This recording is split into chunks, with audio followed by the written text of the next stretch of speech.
আসলে পৃথিবীতে আমেরিকাতে কোনো বাম্বা আছে নেই তো, ওখানে ব্যান্ড ভাঙে না, ব্যান্ড ভাঙে।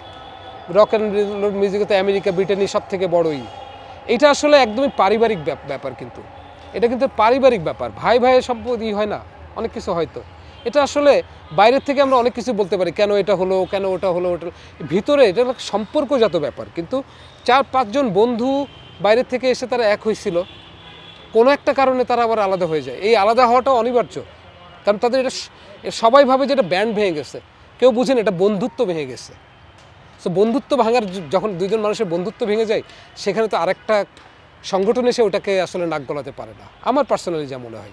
যদিও আমি সমস্ত সংগঠনের বাইরে, কিন্তু সো আমি আমি এমনি আমার পার্সোনাল বলতে, এটা আসলে আমি নিজেও বলছিলাম, আমারও একটা ব্যান্ড ভেঙে গেছিলো তো আগে। এটা আসলে ব্যান্ড ভাঙে না, বন্ধুত্ব ভাঙে। আর এই যে বন্ধুত্ব একবার ভেঙে যায়, যেখানে সন্দেহ ঢুকে যায়, সেটা আসলে আর কোনোদিন এক হয় না, জোরে জোরে করে কোনো লাভ হয় না।